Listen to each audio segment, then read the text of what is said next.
papan tulis. Silahkan. Tempelkan.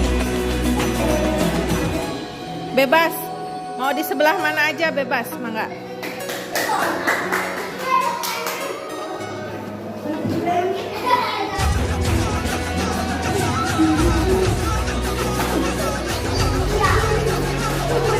Yang sudah boleh duduk lagi. Ya, boleh.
tergantung ke si orang tersebut apakah ini menggodanya untuk dia boleh. Tapi kalau bisa membuka pikiran kita yang baik boleh dihiraukan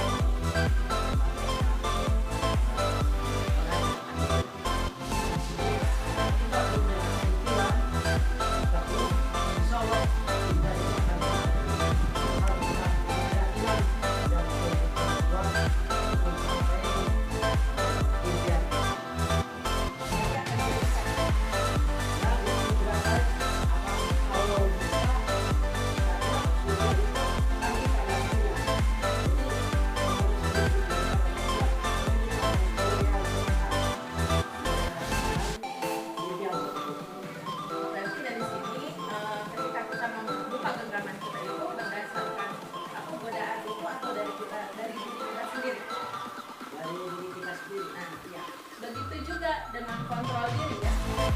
Kita tidak bisa sepenuhnya mengontrol seseorang. Ya, kita tidak bisa sepenuhnya mengontrol diri kita supaya melakukan sesuatu itu sesuai dengan kita. Ya, jadi kontrol itu kembali ke diri kita sendiri. Ketika kita membuat budaya positif itu ya, ketika kita menerapkan ke anak, kita tidak bisa langsung si anak itu harus nurut sama kita. Ya, harus melaksanakan apa mau kita. Anak tersebut akan melakukan sesuatu itu setelah dia ada keyakinan dari diri bahwa ini baik untuk saya, ini baik untuk kedepannya. Nah, ketika kontrol diri itu sudah bukan berasal dari dirinya sendiri, maka anak itu akan merasa terpaksa. Ngapain? Nah, perubahan paradigma di sini yaitu berubah dari paradigma stimulus respon kepada penetapan teori kontrol, di mana dalam stimulus respon tentang dunia realitas kebutuhan kita ini sama, ya, tapi dalam kontrol tentang dunia pasti realitas kebutuhan itu berbeda. Semua orang akan melihat hal yang sama, tapi setiap orang juga memiliki gambaran yang berbeda tentang dunia. Kita mencoba mengubah agar orang berpandangan sama. Kita berusaha memahami pandangan orang lain. Ini bedanya antara teori kontrol dengan kita memaksakan apa yang sudah. Misalkan kita ingin membentuk anak itu seperti ini, kita tidak bisa seperti itu dalam teori kontrol. Nah, makna disiplin. Disiplin itu berarti apa? Taat pada aturannya. Betul sekali. Ki Hajar Dewantara menyatakan bahwa untuk menciptakan murid yang berbeda, maka syarat utamanya adalah disiplin yang kuat. Nah, disiplin yang dimaksud di sini itu adalah disiplin diri yang memiliki motivasi internal. Jika kita tidak memiliki motivasi internal, maka diperlukan motivasi eksternal untuk mendisiplinkan diri. Jadi motivasi internal di sini adalah motivasi dari diri anak itu sendiri. Ketika anak itu tidak bisa disiplin, sadar diri dan disiplinkan sendiri itu, maka diperlukan motivasi eksternal. Dari apa saja? Bisa dari guru, bisa dari lingkungan juga ya. Seperti itu. Nah, disiplin positif itu merupakan pendekatan mendidik anak untuk melakukan kontrol diri dan pembentukan kepercayaan diri. Jadi kita membangun dulu kepercayaan diri anak sebelum kita membuat aturan. Biasanya dalam disiplin positif ini nanti ada kaitannya dengan membuat kesepakatan kelas. Kalau kita kan biasanya ada aturannya, tata tertib. Tapi kalau dalam budaya positif itu lebih ke membuat keyakinan kelas, membuat kesepakatan kelas. Kalau sudah sepakat kan biasanya yang sepakat itu siapa? Anak-anak dengan guru ya. Ketika dibuat keyakinan atau kesepakatan kelas, maka akan timbul rasa tanggung jawabnya. Oh ya, kita sudah sepakat. Ketika kita melanggar, nanti ada sanksinya.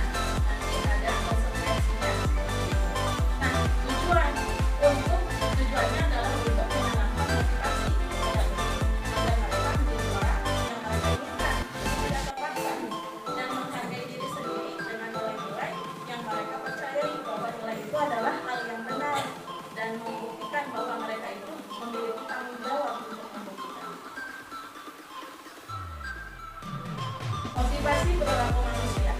Di antaranya ada untuk menghindari ketidaknyamanan atau hubungan. Nah, biasanya menghindari permasalahan yang mungkin muncul dan berpengaruh pada mereka. Misal nih, ada anak yang kesiangan. Nah, susur-lumputan kan? Ya, karena kenapa mereka susur-lumputan? Kenapa mereka tersebut? Karena takut dihukum.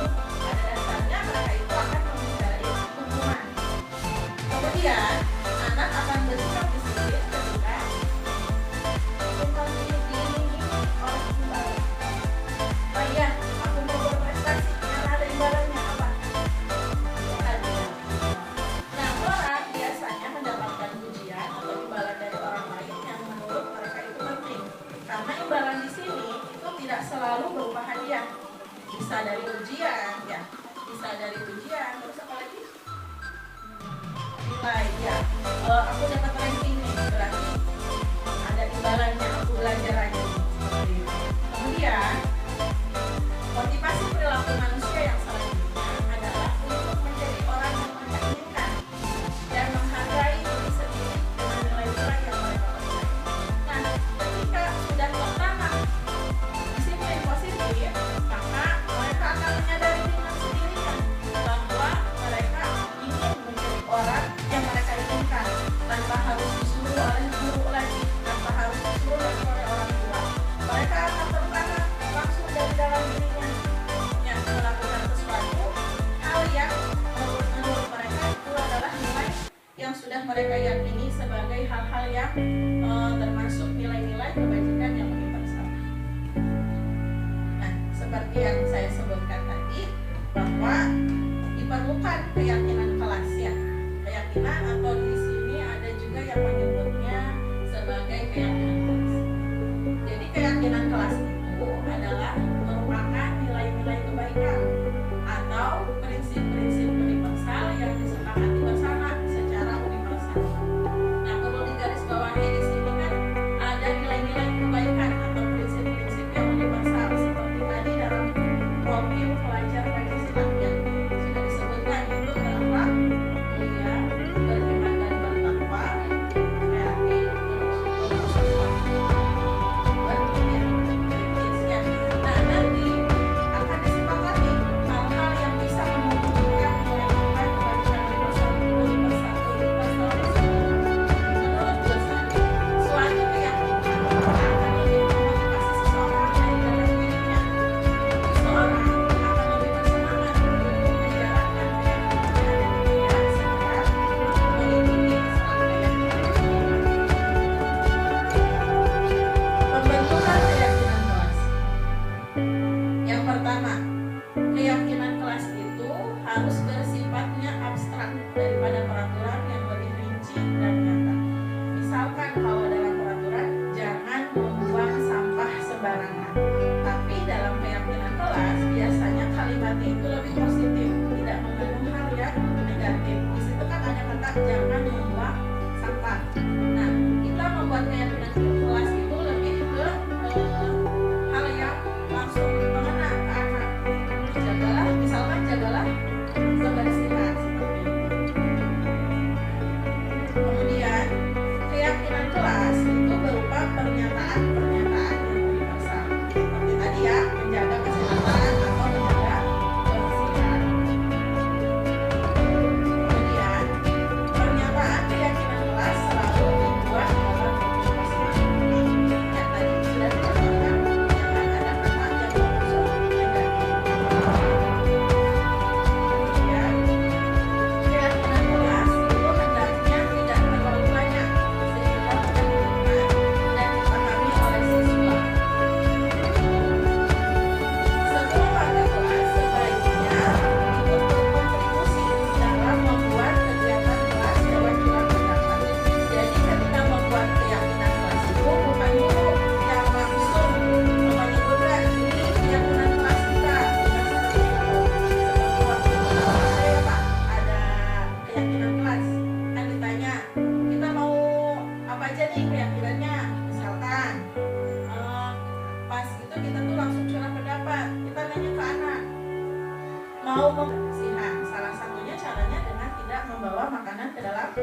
orang lain berarti ketika belajar itu harus tertib. Nah, ketika membuat keyakinan kelas itu, kita guru itu cuma menjadi fasilitator.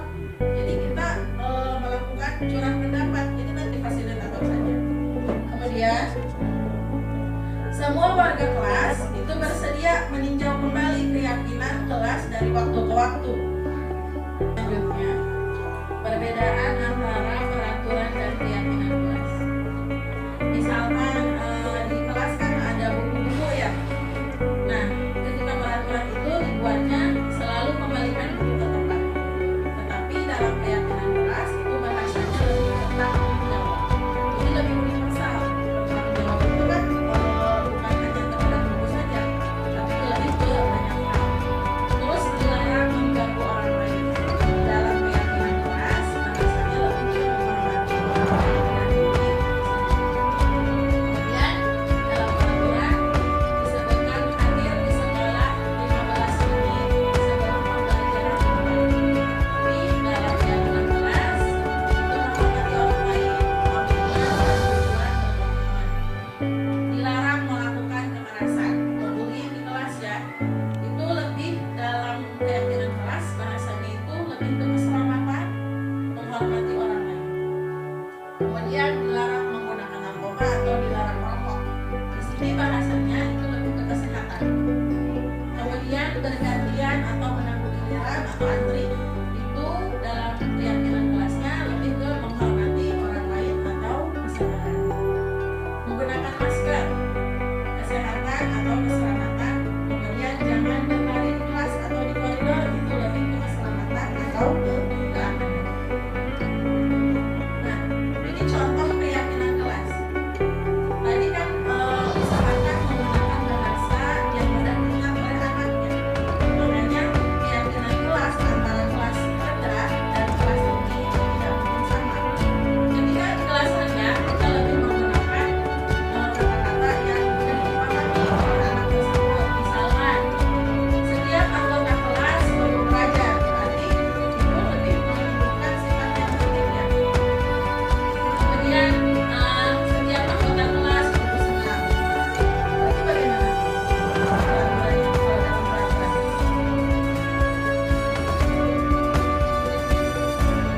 Ya, berarti tidak mengganggu orang lain, saling menghormati. Kemudian setiap anggota kelas perlu melakukan tugas.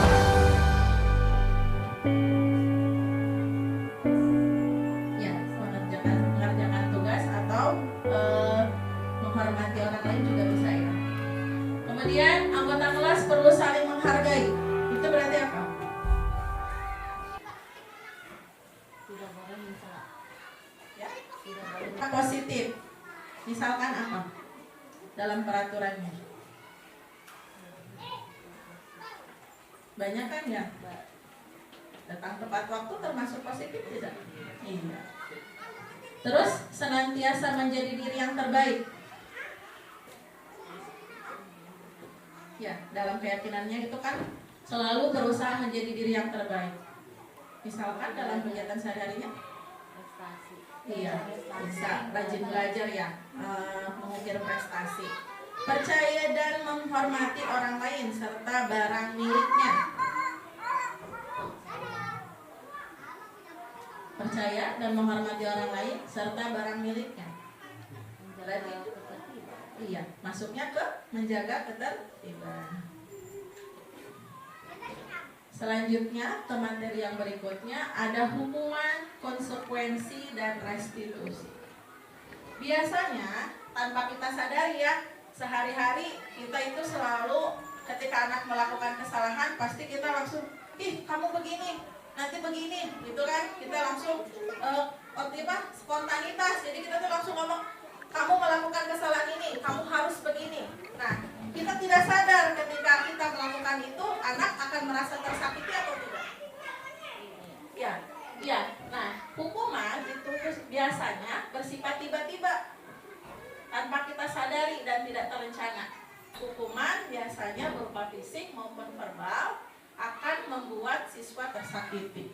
Jadi dia itu dalam hatinya ngedumel, duh, kadar gikio aku dihukum. Itu kan biasanya ya yang kita rasakan.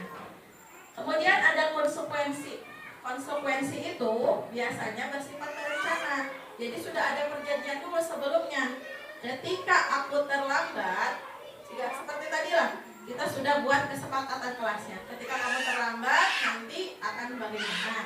Nah, itu namanya konsekuensi. Bersifatnya itu terencana atau sudah dibahas sebelumnya dan disepakati sebelumnya. Tapi konsekuensi tetap membuat siswa merasa tidak nyaman dalam jangka waktu yang pendek. Kemudian ada restitusi. Restitusi itu adalah mencari solusi dari permasalahan yang terjadi. Ya, merupakan proses menciptakan posisi bagi siswa untuk memperbaiki kesalahan mereka, tapi itu lebih ke solusi. Kita membangun dulu, kita tanya dulu, mengapa si anak melakukan kesalahan tersebut. Jadi nanti kita akan menciptakan posisi bagi mereka sehingga mereka akan kembali ke kelompoknya dengan karakter yang lebih kuat. Jadi mereka akan lebih bertanggung jawab dan akan berusaha memperbaiki kesalahannya. Nah, ketika hukuman itu akan memberikan identitas gagal. Ya, tapi identitas akan berhasil atau sukses ketika anak diberikan konsekuensi ataupun restitusi. Tapi dalam sanksi atau konsekuensi tadi jangkanya pasti ada jangka pendek. Ketika hukuman itu pasti akan merasa menyakitkan dan tidak nyaman bagi siswa. Kemudian korban akan mendapatkan ketidakadilan, murid mungkin akan tersakiti, perilakunya pasif atau agresif. Kebanyakan anak-anak yang dihukum itu bukannya sadar, tapi pasti melakukan kesalahan tersebut diulangi lagi. Tapi ketika dalam konsekuensi, karena mereka sudah membuat kesepakatan, biasanya mereka sedikit-sedikit pasti akan mulai berubah. Tapi ketika direstitusi, karena mereka diberikan solusi atau pilihan untuk memperbaiki kesalahannya, biasanya akan lebih baik lagi, akan membangun karakter mereka untuk menjadi yang lebih baik. Nah, di sini ada teori kebutuhan manusia. Tapi sebelum itu, saya mempunyai lembar tentang 5 posisi. Ini 5 posisi kontrol ya. Bentar. Di sini ada hukuman dan konsekuensi. Nah, kira-kira dari ada beberapa kegiatan di sini, mana yang termasuk hukuman dan mana yang merupakan konsekuensi. Baik. Nomor 1, mencatat 100 kali di dalam buku kalimat saya tidak akan terlambat lagi karena terlambat ke sekolah. Itu termasuk hukuman atau konsekuensi? Hukuman? Hukumannya untuk yang 100 kalinya, Ya. tapi kalimatnya itu Konsekuensi. Berarti condongnya lebih hukuman atau konsekuensi? hukuman 100. Baik.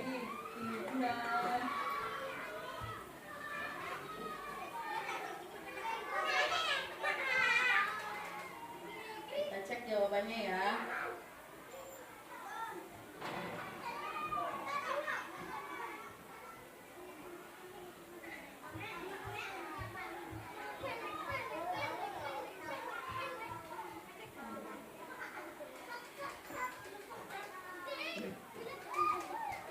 Kemudian, lari mengelilingi lapangan basket 2 kali karena terlambat hadir di sekolah. Termasuknya hukuman atau konsekuensi? Hukuman. Membersihkan coretan yang dibuatnya di meja tulis. Hukuman atau konsekuensi? Konsekuensi. Murid diminta untuk push up 15 kali karena tidak menggunakan masker ke sekolah. Hukuman atau konsekuensi? Hukuman. Menggantikan kertas tugas teman yang telah dicoret-coret. Konsekuensi. Baik, kita lanjutkan. Berjemur di lapangan basket pukul 12 siang karena mengobrol dengan teman. Hukuman. Murid diminta bertelanjang kaki sepanjang hari karena tidak menggunakan sepatu warna hitam sesuai peraturan sekolah. Hukuman. Berdiri di depan kelas sambil mengangkat kaki satu karena tidak bisa menjawab pertanyaan. Hukuman. Membersihkan tumpahan air di meja tulis karena tersenggol saat belajar. Konsekuensi. Kemudian kehilangan 10 menit jam istirahat untuk mengerjakan tugas karena terlambat datang dan tertinggal pelajaran selama 10 menit termasuk konsekuensi. Duduk di bangku di pinggir lapangan pada jam istirahat. Tidak diizinkan bermain oleh guru piket karena mencederai teman saat bermain di lapangan. Ada hukuman, ada konsekuensi. Nanti kita cek ya. Terlambat hadir di pembelajaran daring 15 menit dan diminta untuk tinggal 15 menit sesudah kelas usai untuk membahas ketertinggalan pembelajaran. Konsekuensi, lari mengelilingi lapang basket 2 kali karena terlambat 10 menit untuk pelajaran PJOK. Hukuman, membersihkan WC sekolah karena mematahkan pensil kawannya.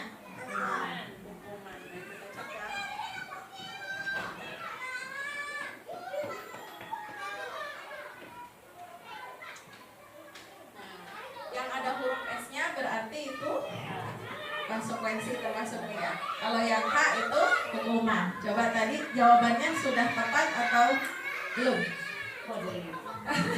Tapi tadi udah benar ya. Yang mencatat 100 kali itu lebih ke konsekuensi. Terus lari mengelilingi lapangan basket 2 kali itu termasuknya hukuman. Jadi yang bersifat menyakiti dan tidak ada kesepakatan dulu itu biasanya hukuman. Ya. Beralih ke materi selanjutnya tentang 5 kebutuhan dasar manusia. Di sini ada apa saja kebutuhannya?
Kebutuhan untuk bertahan hidup atau survival ini kebutuhan yang kebutuhan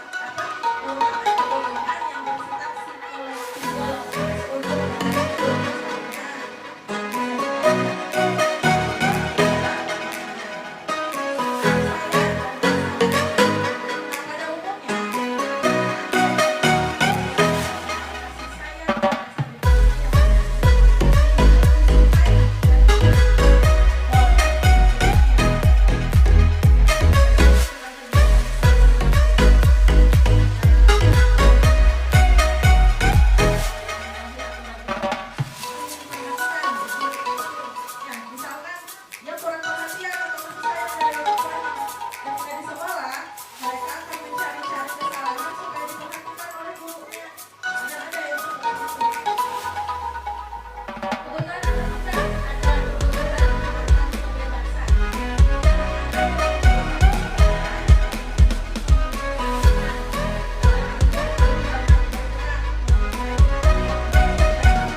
kebutuhan bertahan hidup tadi makan ya. Ketika di rumah itu misalkan goyang ya, ingin disayangi kebutuhan yang diterima kira-kira yang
menjalankannya, sehingga melalui waktu murid bisa berperilaku baik, namun hanya kepada orang-orang tertentu saja.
Seorang pemantau menunjukkan bahasa tubuh dan ekspresi wajah yang datar dan kelihatan formal.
Baik, Marian. Terima kasih untuk kerjasama kamu. Sekarang kamu perlu kembali ke kelas untuk belajar. Baik Bu, terima kasih. Posisi manajer adalah posisi kontrol yang disarankan untuk membimbing murid memiliki sikap disiplin yang positif, yaitu murid yang mandiri, bertanggung jawab, dan dapat memecahkan masalah. Tujuan dari posisi ini adalah agar murid dapat berefleksi atas tindakannya. Guru akan dengan tulus memberikan pertanyaan-pertanyaan bermakna, sehingga membuat murid dapat belajar dari kesalahannya dan mencari sebuah solusi untuk menyelesaikannya.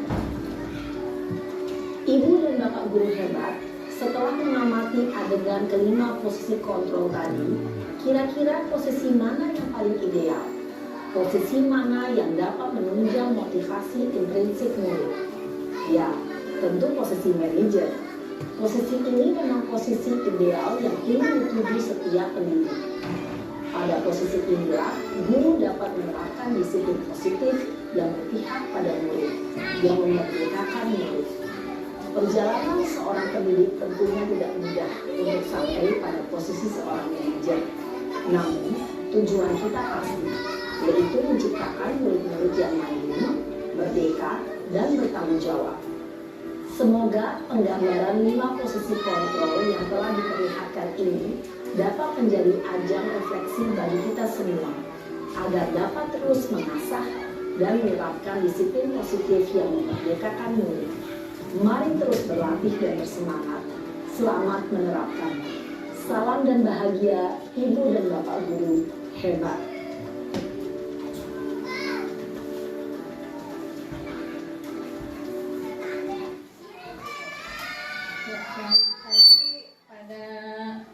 5 posisi kontrol itu ada apa saja? Penghukum, kemudian membuat merasa bersalah, ya. Kemudian apa lagi? Sebagai teman, ya. Yang selanjutnya manajer, ya. Satu lagi sebelum manajer, monitor, ya. Nah, kita akan bahas satu persatu. Posisi kontrol penghukum. Nah, ketika seorang menjadi pada posisi kontrol penghukum, biasanya mereka itu menggunakan hukuman fisik ataupun verbal. Dan orang-orang yang menjalankan posisi penghukum itu akan senantiasa mengatakan bahwa sekolah itu memiliki atau memerlukan sistem atau alat yang dapat yang lebih menekan murid-murid lebih dalam lagi. Guru-guru yang menekankan posisi penghukum akan berkata, patuhi aturan saya. Sikapnya itu memaksa, ya, kalau penghukum itu. Namun itu selalu saja salah. Selalu, pasti selalu yang terakhir selesai.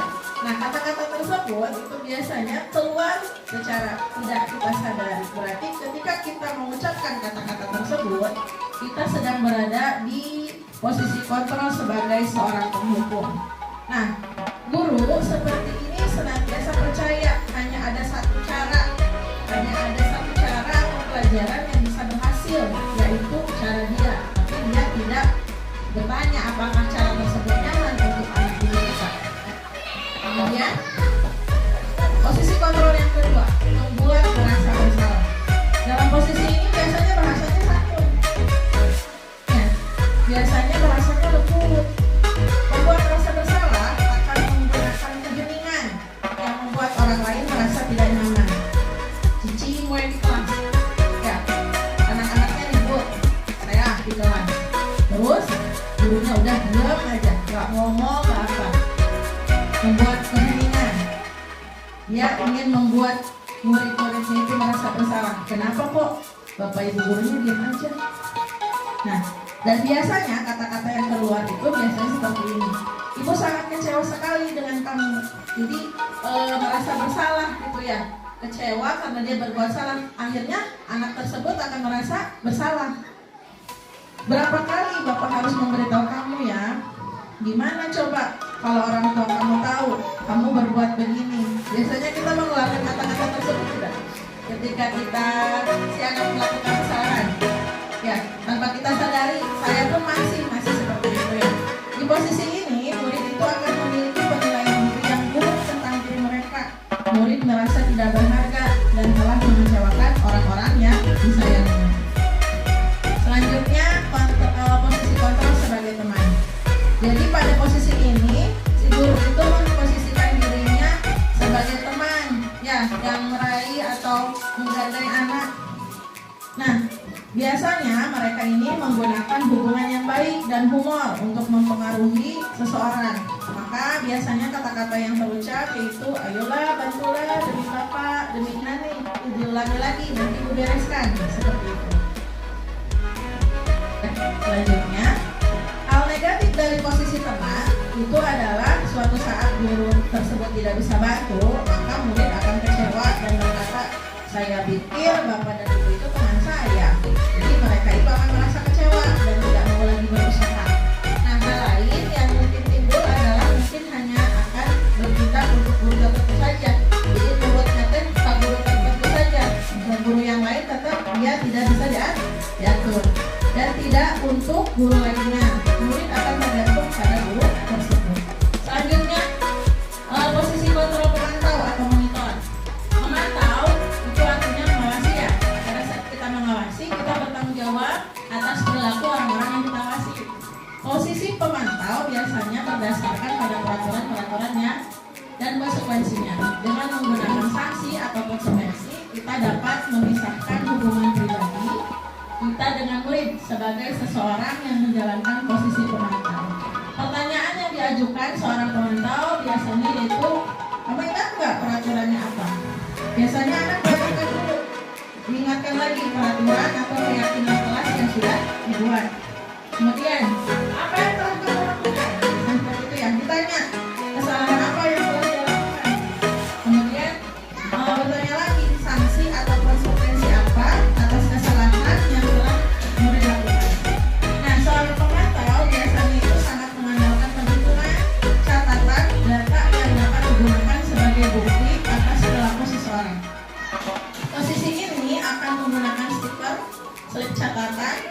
cek posisi pemantau sendiri berawal dari teori stimulus respon yang sebelumnya kita bahas ya, yang menunjukkan tanggung jawab guru dalam mengontrol murid. Yang terakhir ada posisi kontrol sebagai manajer. Memang saya sadari sendiri sulit sekali untuk sampai ke posisi ini. Ya, di posisi ini, posisi terakhir ini merupakan posisi mentor, di mana guru itu bisa berbuat bersama dengan murid, mengajak murid mempertanggungjawabkan perilakunya, mendukung murid menemukan solusi atas permasalahan sendiri. Murid diajak menganalisis kebutuhan dirinya dan kebutuhan orang lain. Yang terpenting adalah kolaborasi dengan murid. Kata-kata seorang manajer di antaranya itu, apa yang kita yakini? Ditanya dulu, keyakinan sekolah atau keyakinan kelas. Apakah kamu meyakininya? Jika kamu meyakininya, apakah kamu bersedia memperbaikinya?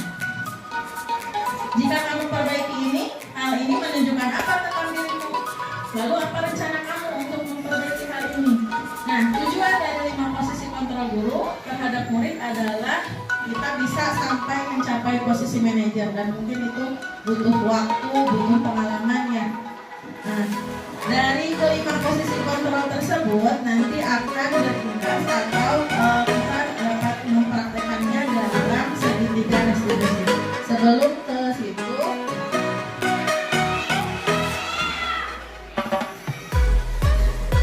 ya, kira-kira pada tabel ini siapa yang menambahkan atau posisi kontrol apa? Saya kecewa sekali dengan kamu pada posisi apa?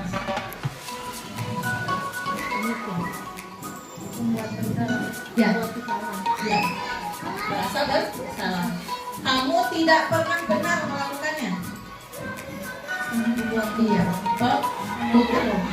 Ayolah, lakukan demi saya ya. Teman, ya. Apakah kamu mau mendapatkan stiker bintang hari ini? Teman atau tadi pemantau ya, yang memakai stiker itu pemantau. Bagaimana kamu bisa menyelesaikan masalah ini? Manajer. Jadi kita cari solusi bareng-bareng ya kalau di manajer ya. Kamu selalu yang paling terakhir. Penghukum ya. Kamu tidak akan mendapatkan bintang bila tidak menyelesaikan tugas ini ya. Monitor atau pemantau ya. Berapa kali sih saya sudah mengatakan kepada kamu? Betul atau bersalah? Bersalah ya. Ingat bukan apa yang telah saya lakukan untuk kamu? Teman dia bukan ya. Kamu tidak akan pernah berhasil dalam kehidupan ini. Penghukum, jadi langsung dijudge. Salah, berarti kamu nggak bisa apa-apa gitu. Apa rencanamu untuk menyelesaikan ini? Manajer. Selanjutnya tentang segitiga restitusi. Nah, segitiga restitusi ini ada kaitannya dengan posisi kontrol yang tadi ya. Apa sih segitiga restitusi? Jadi pada segitiga restitusi, ketika anak membuat kesalahan, kita akan melakukan kegiatan-kegiatan seperti ini. Jadi sebelum disalahkan, kita pasti akan menstabilkan dulu tindakannya dulu, divalidasi tindakan apa sih yang dia lakukan. Nah, setelah kita tanya, divalidasi tindakan yang salah itu apa, kita akan menanyakan lagi kepada dia keyakinan apa, keyakinan kelas apa yang sudah dia langgar. Kemudian nanti akan kita stabilkan identitasnya. Nah, keyakinan kelas ini, ketika kita sudah menanyakan keyakinan kelas, nanti kita menstabilkan identitasnya dengan cara ditanya kira-kira solusi apa ya yang bisa kita lakukan supaya anak bisa memperbaiki kesalahannya yang akan datang. Lanjut di sini kemarin saya sudah melakukan praktek kegiatan diskusi.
kegiatan yang akan dilakukan adalah menstabilkan identitasnya. Nah, bagian dari segitiga restitusi bertujuan untuk mengubah identitas anak dari orang yang gagal karena melakukan kesalahan menjadi orang yang sukses. Kalau kita ingin dia menjadi reflektif atau merefleksikan kesalahannya, maka dia harus mengingatkan si anak dengan cara mengatakan kalimat-kalimat seperti ini. Berbuat salah itu tidak apa-apa. Tidak ada manusia yang sempurna. Saya juga pernah melakukan kesalahan seperti itu. Kita bisa menyelesaikan ini. Bapak Ibu tidak tertarik mencari siapa yang salah, tapi Bapak atau Ibu ingin mencari solusi dari permasalahan ini. Kamu berhak merasa begitu. Atau apakah kamu sedang menjadi teman yang baik buat dirimu sendiri? Jadi sebelum kita langsung masuk ke kesalahannya, kita stabilkan dulu identitas anak tersebut. Tanya dulu, dia melakukan kesalahan apa. Terus kita kembali lagi ke ini ya, distabilkan. Kembali, oh itu juga pernah terlambat, seperti itu ya misalkan. Kemudian setelah distabilkan identitasnya, kita memvalidasi tindakan kesalahan apa yang pernah dia perbuat. Jadi setiap tindakan kita itu dilakukan dengan suatu tujuan, yaitu memenuhi kebutuhan dasar ya. Tadi kebutuhan dasar itu ada berapa? Ada 5 ya. Ada kebutuhan dasar merasa disayangi atau diterima atau bertahan hidup. Kita nanti kembali lagi ke situ. Kalau kita memenuhi apa memahami kebutuhan dasar, apa yang mereka mendasari melakukan sebuah tindakan itu, nanti kita akan bisa menemukan cara yang paling efektif untuk memenuhi kebutuhan tersebut. Biasanya kalimat-kalimat seperti ini yang akan diucapkan kita ketika kita sedang berada di fase validasi tindakan yang sama. Padahal kamu bisa melakukan hal yang lebih buruk dari ini ya. Kamu pasti punya alasan mengapa melakukan hal itu. Kamu patut bangga pada dirimu sendiri karena kamu telah melindungi sesuatu yang penting buat kamu. Kamu boleh mempertahankan sikap itu, tapi kamu harus menandakan sikap yang benar. Setelah itu kita lanjut ke fase berikutnya, yaitu menanyakan keyakinan keras. Menanyakan keyakinan. Jadi pada teori kontrol yang menyatakan bahwa kita pada dasarnya termotivasi secara internal, ketika identitas sukses telah tercapai, langkah pertama dari tingkah laku yang salah telah divalidasi. Langkah kedua yaitu maka anak akan siap untuk dihubungkan dengan nilai-nilai yang dia percaya dan berpindah menjadi orang yang dia inginkan.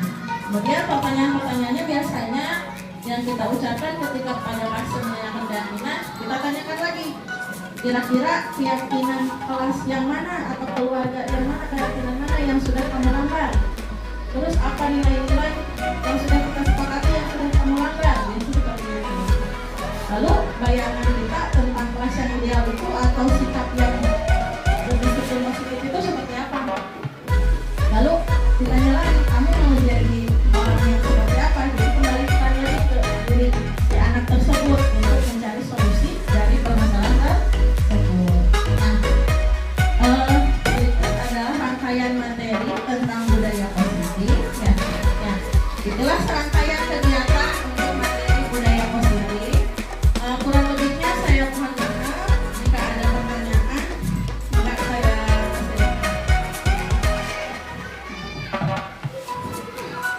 Terima kasih Bu Iis telah menyampaikan presentasi dengan baik, begitu ya. Saya Haji Ahmad Syahri. Terima kasih Bu Iis telah menyampaikan materi yang bagus. Orientasinya adalah untuk siswa, tetapi kita juga tingkatannya lebih tinggi lagi pada tingkat